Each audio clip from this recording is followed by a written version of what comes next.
Nos travaux, puisque l'ambassadeur a pu nous rejoindre. Elle a passé tous les barrages de police sans encombre et les services de secours aussi. Donc, je crois que si nous voulons respecter notre timing, je dois excuser la présidente qui va peut-être nous rejoindre. Elle est retenue au Sénat. Je dois excuser M. Van Gootsenhoven qui est dans les tunnels. Et je salue la présence des uns et des autres ici ce matin. Et Madame la Présidente, Madame la... Non, pas encore Présidente. Non. Ça, je pouvais toujours être candidate, il n'y a pas de problème. Mais je propose effectivement que nous vous entendions ce matin.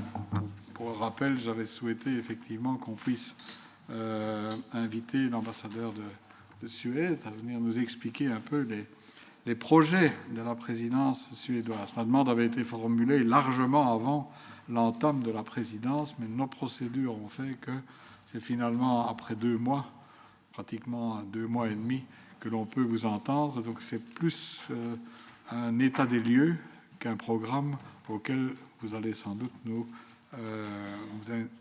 informer ce midi. Je vous propose donc de faire une intervention et puis par la suite que les membres de la commission, en fonction de l'importance des groupes parlementaires, interviennent sans être trop long. Promis? Non, c'est vous que je regarde. Oui, madame. Voilà, Madame l'ambassadeur, je vous passe la parole en tout cas. Merci. Vous m'entendez? Oui, parfait. Je vais parler en anglais, puisque c'est plus facile pour moi. Et aussi, j'avais cru que ce sera une langue entre les deux, c'est-à-dire le néerlandais et le français. Donc, si vous permettez, je vais parler en anglais. Hello, everyone. My name is Annika Malene Helgren. I am the Swedish ambassador to Belgium and Luxembourg. I would have liked to address Madame le Président, or la Présidente, but I will address the interim chair. So, Mr. Speaker, Mr. Chair, honourable members of Parliament, of the Chamber of the Representatives, members of the Senate, and members of the European Parliament, if I'm correctly informed.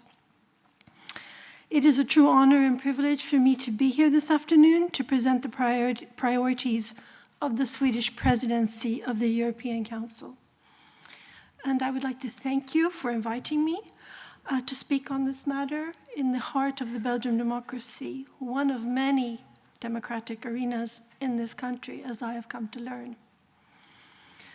I will start by a few remarks to set the context and then follow with a brief introduction of our 4 presidency priorities.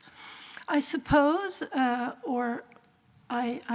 maybe some of you have already heard the Swedish Prime Minister present the priorities in the European Parliament early on in January as we took up the presidency of the Council. I will try to highlight the linkages in between these priorities, and then I'm happy to answer any questions and, of course, to listen to your comments. And I look forward to our discussion. And don't mind if you are long. I think it's also a useful opportunity for me to take on with me home any possible comments and views that you may have from a Belgian perspective. So as Mr. Chair was saying, we are now 2 months into the Swedish presidency of the Council. We knew that it would be intense from the start, not only for us as presidency of the Council, but for all member states and the EU institutions. We are facing historic challenges in an uncertain geopolitical time, marked especially, of course, by the ongoing Russian war against Ukraine and the many short and long-term consequences which follow from it. Before I go on with the context, I would like to say also that I think it's important to stress that when you take up the presidency of the Council, it means that you put aside your own national interests as member state, and you assume the role of an honest broker, striving towards compromise that will allow the upholding of unity for the benefit of the Union as a whole. In these 6 months, Sweden will chair some 2,000 formal meetings and around 150 informal meetings in Sweden. Needless to say, the agenda is as vast as it is long, and the workload is quite considerable. Our ambition is to take forward the EU work in an as efficient way and transparent way as possible. Mr. Chair, I think it's fair to say that the war has brought about a remarkable EU unity, which has been instrumental in galvanizing strong and concrete support for Ukraine. Ukraine is fighting for its survival as a nation and for the security of its citizens. But as we see it, Ukraine is also fighting for us, for our freedom, our democracy, and our security. So upholding that unity of purpose and action vis-à-vis Ukraine, doing our utmost to support and enable a Ukrainian victory remains a top priority. As we all know, many important and unprecedented decisions towards this end have already been taken and acted upon in the form of financial, military, and humanitarian support, as well as tough and wide-ranging sanctions against Russia. I think the Council conclusions of February 9 clearly demonstrate our continued resolve and commitment. Some of these decisions have clearly been propelled by the Russian aggression against Ukraine. Other decisions were already in the making in view of existing challenges.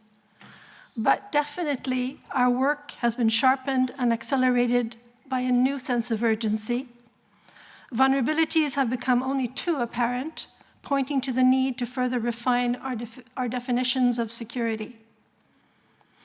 Cooperation across member states, EU institutions, and parliaments, such as this one, will remain crucial for our ability to respond in the immediate, but also in taking decisions that can put us on a good track for the future, precisely in regard to some of these very challenges that have been so starkly highlighted during this past year. Mr. Chair, against this backdrop and these initial remarks, I would like to outline the 4 presidency priorities, which is said to a large part are interlinked and interdependent. So let me start with our first priority, which is the security of the European Union and its citizens. I already mentioned Ukraine as a scene setter, but it's obviously the starting point, and it remains our most urgent political priority. Our most urgent political attention will continue to be devoted to the war and its consequences. As President of the Council, we will continue to work for EU unity. It is, as I just said, a central task for the presidency and a sine qua non for much of the assistance that we can give to Ukraine. This is very much in the spirit of the Council conclusions of February 9. We will also work to support Ukraine's path to membership of the Union and seek solutions to the recovery and reconstruction of the country. As presidency, we intend to work for maintaining maximum pressure on Russia and limit its ability to continue its illegal war of aggression. We have just, as I said, adopted a 10th package of sanctions, and it will be a priority to ensure an effective and coherent implementation of these, of course, in coordination with international partners. We will also work to prevent circumvention, including through outreach to third countries. Following agreement in the Council, the Presidency has initiated a working group to investigate if and how Russian frozen assets can be used to finance the reconstruction and recovery of Ukraine. We need to work on several timelines in parallel. Continuous long-term and predictable macro-financial support will be crucial in order to avoid a financial collapse of the country, while restoring critical infrastructure as soon as we can, and then also start preparing for the long-term reconstruction. As President of the Council, we have a particular responsibility to pursue the issue of Russian accountability for crimes of aggression against Ukraine. Once again, as reflected in the Council conclusions of February 9, there is unity on moving forward through, inter alia, the investigations by the prosecutor of the International Criminal Court, and by setting up an international center in The Hague for the prosecution of crime of aggression against Ukraine. Mr. Chair, as I also mentioned, the current situation in Europe has shed light on vulnerabilities that need to be addressed. To strengthen the security of the EU, we must build consensus towards a robust European security and defense policy in close cooperation with strategic partners, notably our transatlantic partners. Promoting EU-NATO cooperation is a particular priority. Furthermore, the strategic compass, which was adopted last year, provides a framework for the development of EU security and defense policy in the years to come. And as President of the European Council, we will be a driving force for the implementation of the objectives in the compass. We must also look to other aspects of importance to our citizens. Free movement in the EU cannot mean free movement for criminal activities. We need to step up our fight against cross-border and organized crime. As we have seen here in Belgium and also in Sweden, growing organized crime represents a considerable risk, not only to our security, but ultimately, if left unchecked, to our democracy and the rule of law. We must also continue to work towards a common and coherent migration policy. The presidency will continue to work on the Migration and Asylum Pact, seeking compromises, solutions, balancing between solidarity and responsibility. Let me then move on to our second priority, which is actually very much on the agenda right now, 2 months into our presidency. It's the issue of competitiveness. Over the last few decades, I'm sorry to say, but Europe's economic performance has deteriorated relative to our global peers. The EU is not delivering on its full economic potential. A further weakening of our productivity and growth will ultimately undermine the welfare and prosperity of our continent and further increase our vulnerability. It is only through competitive European businesses that we can create sustainable growth, increase economic resilience, and strengthen our geo-economic clout. Our second priority is about responding to this reality. We must strengthen EU competitiveness. For this, we are convinced that we need a long-term approach. The Commission has been invited by the Council at the end of last year to present a comprehensive strategy aiming at boosting EU long-term competitiveness and productivity. This was repeated in the Council conclusions of February 9th. As presidency, we have already initiated discussions in several EU fora towards this end, and we will seek to adopt a strategy at the March Council, which will focus on EU long-term competitiveness. And I think, if I'm correct, I heard or I have been told that the Commission will present a draft for such a strategy already now on the 16th of March. So we will be looking ahead of the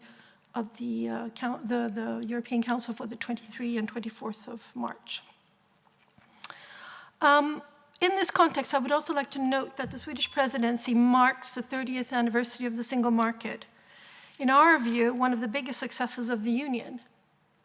We think this constitutes a natural starting point in the discussion on how to strengthen the EU competitiveness going forward, which is also clearly reflected in the Council conclusions of February 9th, by the way. Mr. Chair, dear members of the committee, that brings me to the third priority of the presidency, which is about the green transition, the green and energy transition. And the discussion on EU's long-term competitiveness is very closely linked to this third priority. While climate change remains one of the biggest global challenges, and delivering on climate commitments remains vital to reach the CO2 neutrality by 2050, moving away from fossil fuels has become even more urgent following the war in Ukraine. And that's no secret. I think it's been on the top of the agenda here in Belgium nationally as well for the past year. A green shift, in our view, offers great opportunities, not only in terms of security, climate, and sustainability, but also in terms of gaining a competitive advantage on the global market. As President von der Leyen pointed out in her Davos speech very recently, the next decades will see the greatest industrial transformation of our time. And those who develop and manufacture the technology that will be the foundation of tomorrow's economy will have, if not the greatest, a great competitive edge. As an important global climate actor with considerable industrial and innovative capacity, the EU not only needs to get on board that train, we should manufacture and drive it. The EU should take the lead and show that accelerating the shift towards a green economic model is precisely why we will secure our future long-term competitiveness. And to do so, European companies will need, among other things, predictable and good conditions to move forward and compete. The newly presented Green Deal industrial plan for the net zero age is currently being discussed. A first discussion took place in the Competitiveness Council just a few days ago, and we look forward to leading this work. It is clear that the EU needs to equip itself to take on the double challenge of strengthening its global competitiveness while also delivering on climate commitments. As you may know, probably better than I, several files remain to be concluded under the Fit for 55 package, and we will do our utmost to conclude the outstanding files. It will not be easy, but progress remains vital at this critical juncture. A few words on the US IRA, Inflation Reduction Act, in this connection. As you also will know, a 3.7, if not more, US billion clean tech investment scheme has been presented. And while on the one hand, we clearly welcome the US climate ambition, only a few years ago, we were very concerned because the US left the Paris Agreement. On the one hand. On the other hand, we must remain vigilant and address the parts which risk distorting the market to our disadvantage. We need to work closely with the US to find solutions and preserve EU-US trade relations, representing 40% of global trade. As a more general remark in this connection, I think, and we think, the key challenge here is to ensure that short-term measures designed to address acute problems do not translate into obstacles to long-term priorities and reforms. So while responding to immediate challenges, we as presidency will strive to keep the long-term perspective high on the agenda. And then finally, Mr. Chair, allow me to just move to the fourth and final priority of our presidency. I would like to conclude with a few remarks on the perhaps most fundamental priority in relation to the whole EU project as such, and the cornerstone of which our cooperation, on which our cooperation and legitimacy is based, namely the upholding of the principles of liberal democracy and the rule of law. If we want citizens' rights to be protected across the Union and the single market to function correctly, the rule of law, and notably in the form of an independent judiciary, must be upheld in every member state. As has also been clarified on multiple occasions, the Swedish presidency intends to maintain Article 7 procedures on the agenda and move forward as the situation requires. Furthermore, it's my pleasure to inform you that we will organize a symposium focusing on more effective tools and methods to uphold the rule of law in the EU in June. And I think it will be in Stockholm, but let me confirm that. And Mr. Chair, to conclude, I would just like to then finish off by saying the EU faces multiple crises and a number of long-term challenges. Russia's war against Ukraine being the most fundamental and urgent at this time. It is essential for the EU that we, in the face of the changing geopolitical reality, act to ensure our long-term competitiveness, our prosperity and security. As President of the Council, we will do our utmost to maintain EU unity and work towards making the Union, as my Prime Minister said in the European Parliament, greener, safer and freer. I would like to take this opportunity to wish everyone also a very good International Women's Day tomorrow. Thank you very much. Merci,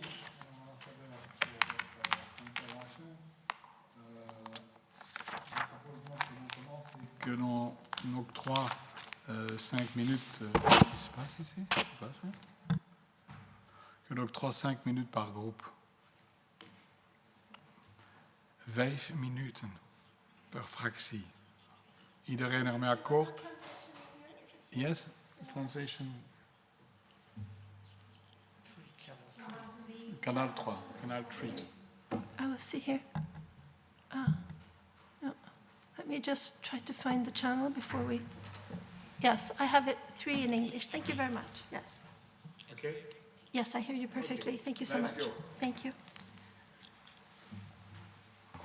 Dank u wel, voorzitter. Dank u wel ook, mevrouw, voor de toelichting. Gelet op het korte tijdsbestek dat we hebben, ga ik meteen tot de vragen overgaan die wij als N-VA-fractie hebben. Eerst en vooral, niet onbelangrijk, zeker ook gelet op de oorlog in Oekraïne. En we zien toch ook dat de oorlog in Oekraïne jullie prioriteiten ook doorspekt. Heeft Zweden de wil geuit om toe te treden tot de NAVO. We weten allemaal dat daar een Turkse blokkade is. Dus een eerste vraag die ik aan u zou willen stellen is: welke steun verwacht Zweden nog van de Europese Unie, van de huidige lidstaten, om die Turkse blokkade te doorbreken? Dan 2, ik denk dat we gerust kunnen stellen dat Zweden op vlak van defensie een industrie heeft die we toch wel op wereldformaat mogen noemen. Jullie willen ook heel erg inzetten op die Europese defensie. En de vraag die wij hierbij dan ook hebben is hoe jullie als Zweden met jullie kennis de Europese Unie mee zullen begeleiden naar het hervormen van de Europese defensiemarkt.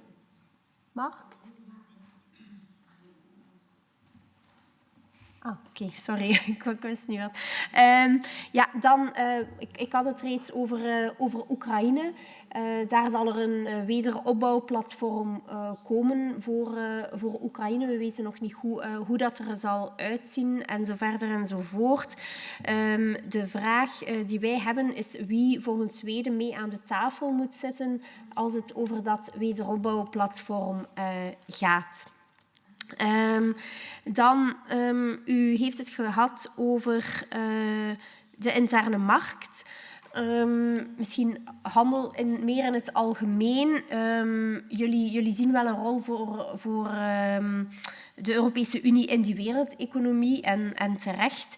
De vraag die wij hierbij hebben, hoe zien jullie concreet hoe we die rol van de Europese Unie in de wereldeconomie kunnen gaan versterken? Betekent dat bijvoorbeeld meer inzetten op handelsakkoorden? Of zien jullie daar andere zaken in? Interne markt, u heeft het aangehaald. De interne markt bestaat 30 jaar dit jaar. Ik was in de vorige legislatuur voorzitter van de Commissie Interne Markt en Consumentenbescherming in het Europees Parlement. En wat ik daar vooral onthouden heb, is dat parlementsleden heel veel staan te roepen over het belang van de interne markt. Maar als het aankomt op het nemen van maatregelen, dat er dan toch wel een protectionistische reflex is van Europese parlementsleden. Dus mijn vraag is, op welke manier willen jullie die bestaande interne marktregelgeving gaan versterken? Want ik denk dat we eerst moeten inzetten op het naleven van de bestaande regels en dan nieuwe regels gaan maken, want ik denk dat daar nog heel veel potentieel is. Ook wat jullie visie is op het noodinstrument voor de interne markt. Dat is ook iets dat in wording is, dus welke visie hebben jullie daar?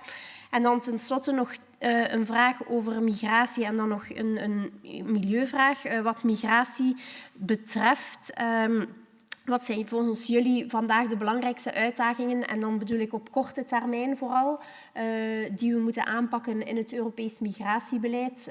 U zal allicht weten dat jammer genoeg in België slapen kinderen opnieuw op straat. Dat is natuurlijk een gevolg van de beslissingen van onze federale regering. Maar ook het Europees migratiebeleid zien we, daar moet toch nog het een en ander gebeuren. Dus wat zijn de prioriteiten die jullie daar zien? En dan tenslotte ligt er ook een herziening op tafel van de Euro 7 emissienormen, waar er een blokkering is van onder andere Duitsland. Dus mijn vraag is op welke manier jullie dit dossier willen deblokkeren. Voilà, voorzitter. En dan denk ik dat ik zelfs minder dan 5 minuten gebruikt heb. Speciaal voor u, voorzitter. Je suis toujours étonné. Il y a toujours une raison d'étonnement dans cette assemblée, c'est qu'il y a des écrans avec des minuteurs, mais on ne sait pas mettre les minuteurs sur les écrans. Monsieur le vice-président pour la gouvernance, demain vous direz que ça ne va pas. Ceci étant dit, je passe la parole. Je suppose que sans doute ce sera une de nos priorités dans les semaines qui viennent. Oui, il n'y a pas d'autres activités, alors je le mets sur l'agenda. Ça va. Mais qui intervient pour chez vous? C'est M. Gogolati ou vous? Aujourd'hui, c'est Christophe Calvo. C'est le plus vieux des deux. Voilà. Yes. Because there will not be enough time to answer them all. All the questions. All right, so we go for all the questions, and Yes. then I will try to answer as much as I can within the given time frame, because now I have, if each group puts 10 questions, it will be difficult to go through. But Non, mais on fait un premier tour. Okay, très bien. Dank u wel. Ik zal proberen het aantal vragen te beperken en wellicht zullen ook een aantal thema's bij verschillende collega's terugkomen. Zij het uiteraard ook met telkens een verschillende invalshoek. Sommige thema's overlappen met de collega's van de N-VA, maar uiteraard als groene fractie soms met een iets andere insteek en teneur. Misschien beginnen met een vraag over de huidige politieke situatie in Zweden, omdat die mij toch wel heel erg benieuwt. De vraag hoe eigenlijk de afspraken zijn tussen de Zweedse regering en de gedoogpartner. En welke impact die afspraken over het Europees beleid zullen hebben of kunnen hebben op het Zweedse voorzitterschap. Dat is 1. 2, het zal u niet verbazen dat onze groene fractie een bijzonder interesse heeft rond het hele pakket Fit for 55. Er zijn nog wel een aantal deeldossiers, belangrijke dossiers die moeten landen. En waar natuurlijk de volgende voorzitterschappen een rol in te spelen hebben. Wat zijn voor het Zweedse voorzitterschap eigenlijk in die sfeer, in dat dossier, de prioriteiten? 3, ik denk dat we toch een sterk verenigd Europa hebben gezien in alles rond de oorlog in Oekraïne. Vreselijke gebeurtenis, maar ik denk voor de Europese samenwerking toch wel bijzonder waardevol om die eenheid en die samenwerking te zien. Ja, hoe denkt het Zweedse voorzitterschap daaraan te kunnen bijdragen? Want het zal toch ook wel een uitdaging zijn om die eenheid te bewaren en die eenheid ook een stuk te versterken. En dan een laatste vraag. We hebben de conferentie gehad over de toekomst van Europa. En daar ben ik wel benieuwd naar hoe het Zweedse voorzitterschap wil omspringen met de resultaten van de conferentie en dan in het bijzonder de 49 concrete voorstellen die uit de conferentie zijn gekomen. Alvast bedankt voor de antwoorden en alvast bedankt ook voor de komst naar onze commissie. Bedankt, meneer Calvo. Normalement, c'est moi qui devrais intervenir, mais je vous propose d'intervenir. Je ferai après. Mevrouw Semijn. Ja, dank u wel, meneer de voorzitter. Ik heb mijn tussenkomst voorbereid in het Engels. Ik dacht dat gemakkelijker was, dus ik ga in het Engels verder dan. First of all, I would like to thank Mrs. Hellgren for her clear explanation on the priorities and plans of the Swedish presidency and the Council of the EU. So I will start with my questions. My first question is about the EU accession process of Ukraine. As we all know, there still remain immense challenges regarding the meeting of the Copenhagen accession criteria. criteria. Ukraine does not meet the political, legal, or economic status at the moment to become a EU member, and may not do so for a very long time. Regardless of the horrible war that has ravaged the brave Ukrainian nation, this is a reality we must accept. We cannot rush the accession process or wave even a carrot or a false hope in front of the Ukrainians, much like we have done, for example, with Turkey or the countries of the Western Balkan. My question is the following. How does Sweden see these huge challenges regarding EU membership for Ukraine? In what way does the Swedish presidency of the Council want to guide Ukraine into meeting the Copenhagen criteria? And the second question relates to the fight against organized crime, another priority of the Swedish presidency. I want to ask you whether the very necessary fight to stop all illegal migration to the EU is a priority for the Swedish presidency, since you now have a new government that wants a safer Sweden with a stronger border security. Does that national Swedish ambition translate into a wider European ambition for strong borders and an end to illegal migration? My next question is about the economic challenges and the ambition of green transition, another important priority of the Swedish presidency.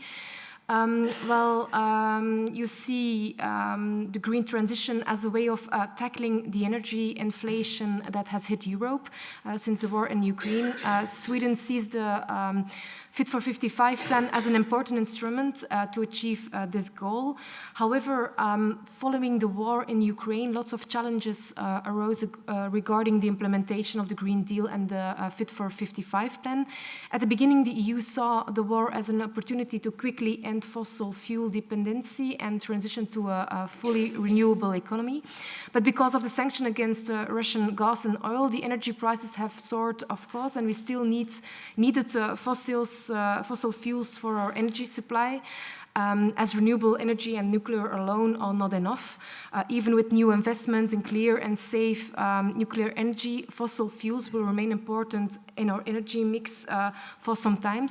And it's not because we can diminish our dependency on Russian gas and oil that we don't need gas and oil.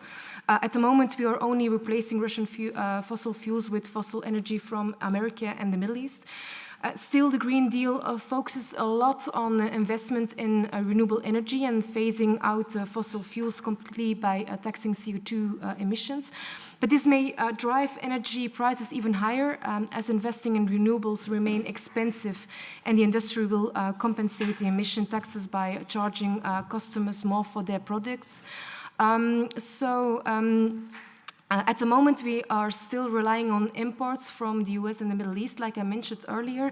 How will the Green Deal stabilize the energy prices by focusing on abolishment of fossil energy and CO2 emissions taxes for companies and citizens? Is it realistic? And another big challenge regarding the Green Deal is the different energy needs of EU member states. While some Western European countries have done big investments in renewables, a lot of Eastern European countries still rely heavily on oil, gas, and even coal. The Green Deal wants to finance these countries into the green transition, but will this not have a big impact on inflation and drive prices even higher? The Western European countries are most likely to pay for the transition of the Eastern European countries. We think it's quite unfair. And how do you see this problem? Thank you. Bedankt mevrouw Samin. Je ne vois personne d'autre formation politique. Donc peut-être, Madame l'ambassadeur, avant que vous répondiez, vous remercier pour votre exposé qui énonce effectivement les priorités. On peut effectivement poser la question, après 2 mois, où en êtes-vous et comment estimez-vous la réalisation ou l'aboutissement dans les différentes priorités que vous avez énoncées. Ensuite, il y a la question de l'unité, notamment aussi une question de l'unité par rapport à l'Ukraine, bien entendu. Il y a effectivement des approches différentes au niveau européen et des sensibilités différentes qui commencent à s'affirmer au gré des événements et au gré du temps qui passent. Il y a aussi la question de devenir membre. Vous savez comme moi que ce n'est pas si simple que ça, puisque d'autres pays sont dans la file d'attente et ne voient pas nécessairement d'un très bon œil une accélération de l'intégration de l'Ukraine dans les structures européennes. Ensuite, vous avez évoqué brièvement la politique de défense et de sécurité. Moi, je voudrais poser simplement une question. Quel est le rapport de l'Union européenne OTAN et quelle est la position de la Suède par rapport justement à cette défense européenne, puisque vous êtes dans une démarche de ralliement à l'OTAN, mais vous savez comme moi qu'entre l'OTAN et l'Union européenne, il y a souvent un rapport d'infériorité. L'OTAN est très puissant avec ses moyens et l'Union européenne, malgré sa boussole stratégique, suit très souvent. Vous avez aussi parlé de la criminalité transfrontalière. Je dois vous avouer que à voir la configuration du gouvernement suédois et les positions qui ont été adoptées par rapport à la migration, il y a certaines inquiétudes par rapport à la présidence suédoise quant à la politique de migration et notamment dans une orientation plus d'une Europe forteresse qui effectivement n'est pas celle partagée par l'ensemble des citoyens européens. Et donc, l'autre également, c'est que dans l'énoncé des priorités, on parle très peu du social. Pourtant, la Suède était un modèle à une époque de l'État-providence et on parle très peu de préoccupations sociales dans ces priorités de la Suède. C'est dommage, c'est triste si la Suède ne porte pas avec nous cette orientation. Et puis, il y a également un autre élément, le rapport avec les États-Unis. D'autres membres ont abordé la question, notamment sur le plan économique, parce que pour l'instant, nous subissons une crise avec les conséquences de la guerre en Ukraine et les entreprises américaines sont assez florissantes, comme le déclare le président Biden. Donc, il y a un déséquilibre qui se crée. Et puis, il y a un autre mot que vous ne citez pas dans votre intervention ni dans les priorités, c'est le Sud. C'est la solidarité avec le Sud, c'est la solidarité avec le continent africain ou d'autres endroits où des guerres continuent. Et là, on ne dit rien. La dernière question que je voudrais savoir, c'est comment se prépare la présidence avec l'Espagne qui vous suit. Et on aura sans doute l'occasion tantôt d'aborder la préparation de notre présidence belge, puisque nous sommes dans la série avec à chaque fois les mêmes problèmes, puisque la présidence espagnole sera amputée par des élections et la présidence belge sera aussi amputée par des élections à partir d'un certain moment. Voilà, je vous remercie. Je ne vois pas d'autres formations qui nous ont rejoints. Je vous donne donc la parole pour les réponses. Merci. Is my mic on? Yeah? All right. I will try to group the questions a little bit. Thank you very much for your questions. Some of them are clearly within the framework of internal politics, I would say, but I will try to answer them to my best ability nevertheless. And some of the questions I don't have answers to, but I can come back to you on some of them. With regard to Ukraine and its path towards EU membership, as I said, it has strong Swedish support, but also strong EU support overall. So it's not just an issue for the presidency, it's an issue for the Council as such and for the subsequent presidencies, of which Belgium is one very soon. We will try to advance and support its accession process, but like you said, I think it was you, that it's very important that we preserve EU unity and the integrity of the enlargement process.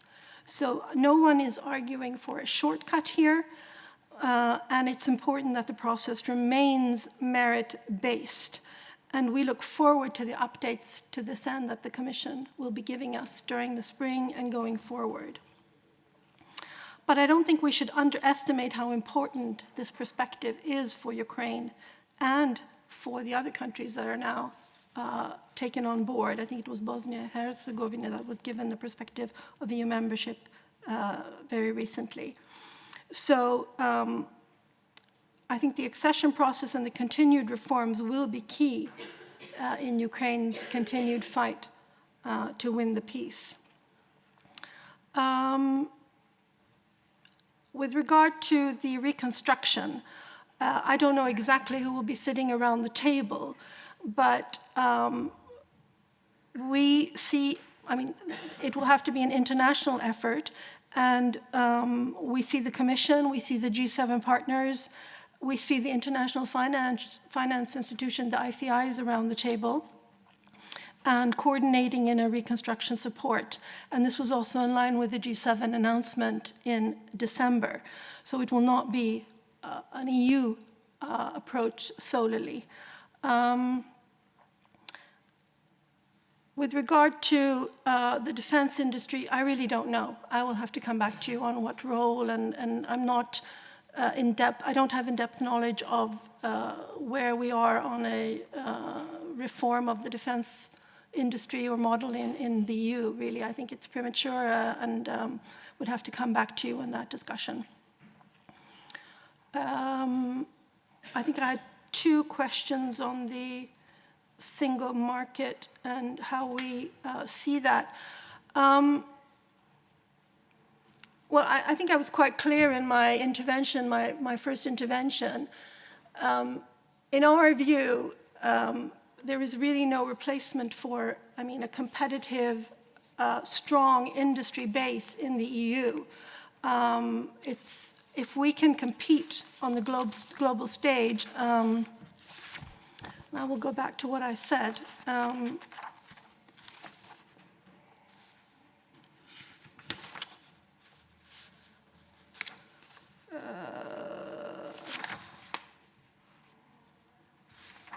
Where I was on that.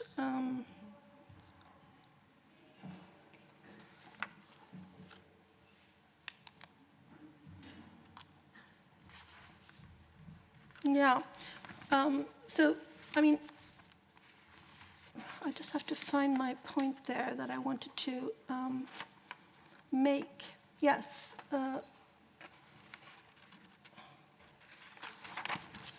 So in the long term, we think that factors such as weak productivity and insufficient spending on research and development and high electricity prices definitely pose greater risks to EU's capacity to compete on the global market than a lack of public subsidies to production. So we think that it's important to focus on that.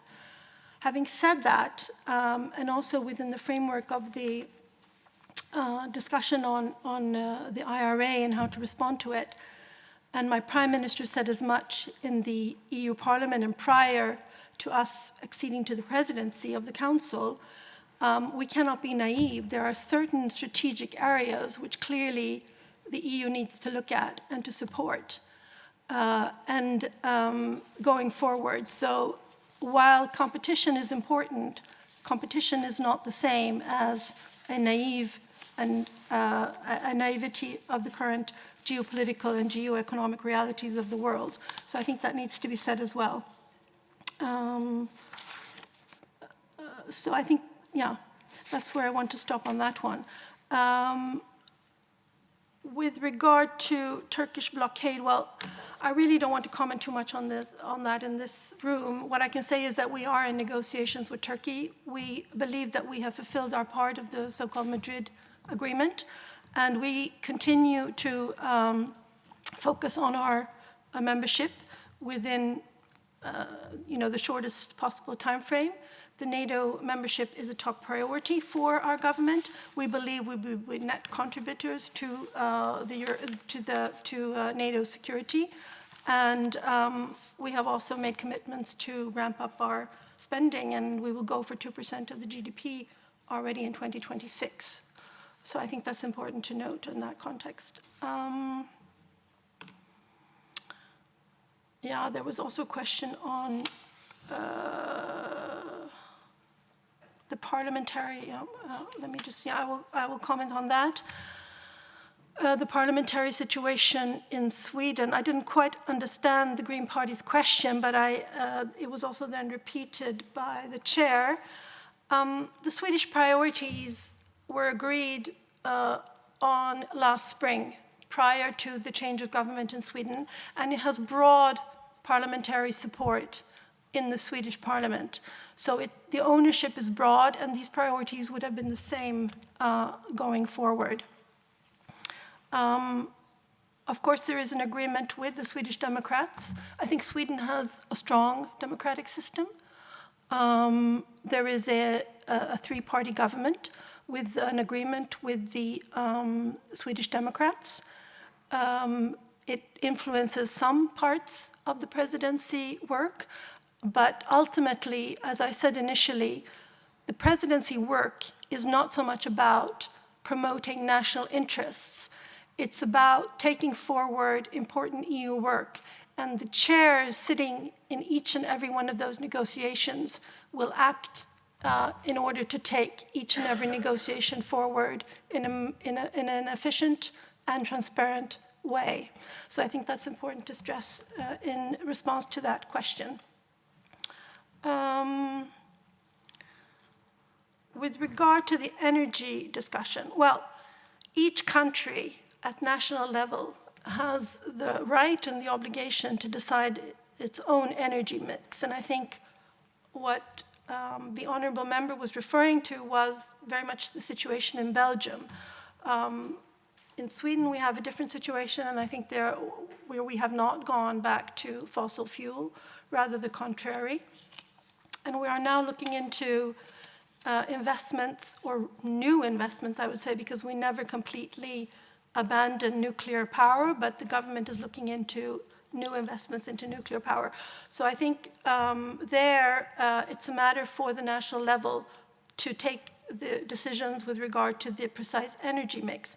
Having said that, obviously, there are several EU programs which have been designed in order to support the transition from fossil fuel to green energy, both the Repower EU, but also the current Resilience and Recovery Plan.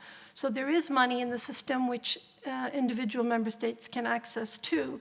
I don't know where the Belgian plan is at this point. I saw that the request to be put to the Commission had been postponed. I don't know if it's going forward at this time in order to facilitate energy saving and investments in green energy in Belgium. Then there was also a question on the future of Europe. I must admit that here I need your help a little bit, because as far as I understand, in my book, we are waiting for a report from the European Parliament. Has that been submitted already to the presidency and to the council on the council on the future of Europe? I'm not sure, but we are definitely committed to taking that work forward, and I don't have any specific information on the 49 proposals, I'm afraid, so I would have to come back to you on that one. With regard to NATO-EU, yes, I mean, I think that's one of the most important things we're not part of NATO yet, we strive to be, but I think it's a general understanding that within the discussions on strengthening the EU ability to take on, to sort of take on a bigger burden of defending itself and increasing its capacity to act within the whole discussion of EU security and defense. The EU-NATO tandem and the transatlantic cooperation is one of the cornerstones, and I would refer you to the joint declaration on EU-NATO cooperation, which was issued on the 10th of January after a meeting between Stoltenberg, President Charles Michel, and President of the European Commission, Ursula von der Leyen.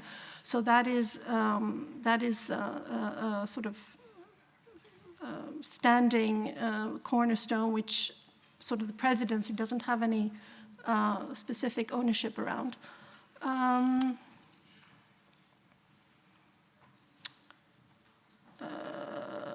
What was more of the questions?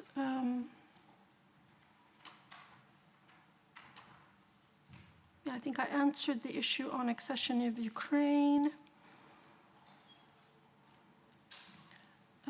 Illegal migration. Well, the whole migration portfolio is very important, and I mentioned it in my initial remarks, the ambition of the presidency is to move forward on the pact. I think that is the most important issue on the agenda, as difficult as it may be.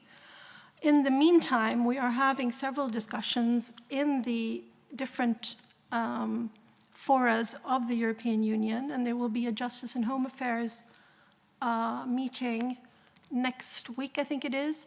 And for example, the visa policies are on the table, the Schengen cooperation is on the table, so we move forward on the building blocks.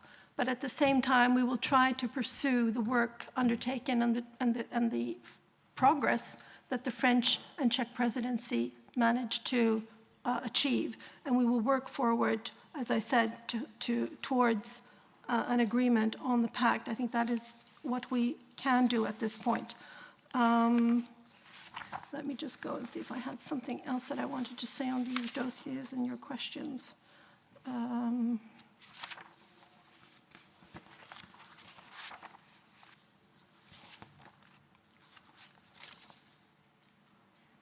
Yes, there was also a question from the chair on American companies and so forth.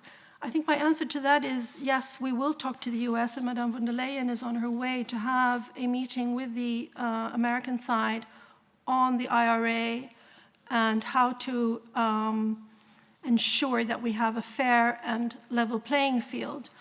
But from our side, I think it's also, and this has also been said by several of the EU leaders, I think it's important to avoid a subsidy war, a race towards the bottom.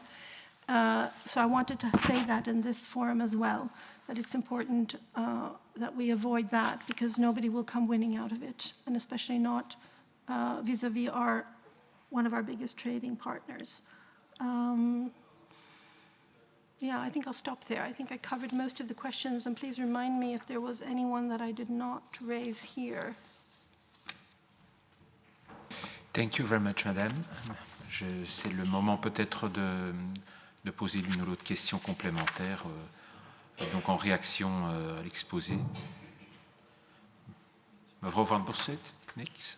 Monsieur Flau, vous avez la parole. Mais, comme vient de dire Madame l'ambassadeur, j'avais posé une question sur l'absence dans les priorités de la dimension sociale. La dimension sociale, en quelque sorte. Et l'autre élément, c'est le Sud.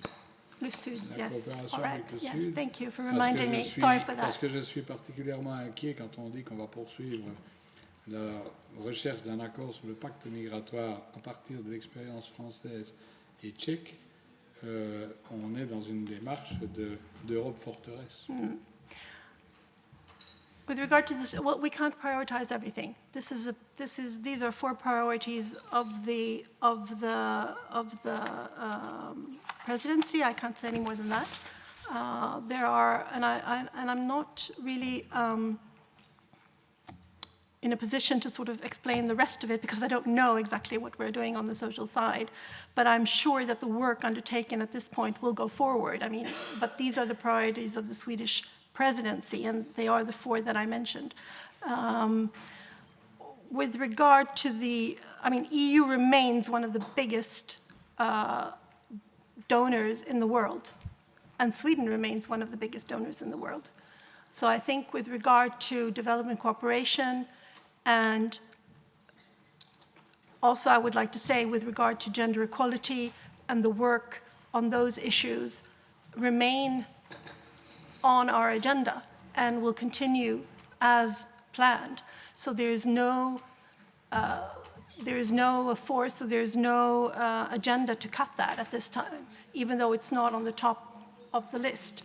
And that's a political choice that has been made now, but this work will remain as planned and within the huge, I would say, program of development cooperation that the EU has. Having said that, I think that we all recognize and realize that our outreach to the Sud remains very important for the EU as a general priority, but also I would say currently because of the war in Ukraine has had an impact on countries in the global south as well, especially with regard to food security and ultimately of the high prices of both energy and fuels.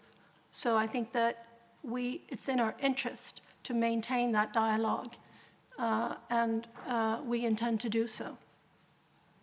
Thank you. Merci, Madame l'ambassadeur. Y a-t-il encore une demande pour un propos complémentaire? Je ne vois pas. Eh bien, il me reste à remercier Madame l'ambassadeur de sa présence parmi nous cet après-midi pour nous éclairer quant au travail de la présidence du pays qu'elle représente. Merci à vous, Madame, pour nous avoir consacré du temps. Et donc, je pense que nous pouvons clore en tout cas la première partie de nos travaux et accueillir parmi nous la présidente de la Chambre qui nous a rejoints. Bonjour, Madame. Enchantée de vous revoir. Merci d'avoir été présente. C'est moi. Merci. Merci de m'avoir invité. Vous êtes exposé pour les choses. Moi, j'étais bloquée. J'ai pris le parapluie. Avec les autres de secours, également. Ah oui, c'est exactement. J'espère que vous allez bien. Très bien. Oui. Vous allez bien. Oui. C'est des grands défis, hein. La Suède, en plus, avec Il y a beaucoup de choses. C'est énorme comme agenda. Et moi, je suis pas là-dedans complètement. Je fais pas partie du travail quotidien de ce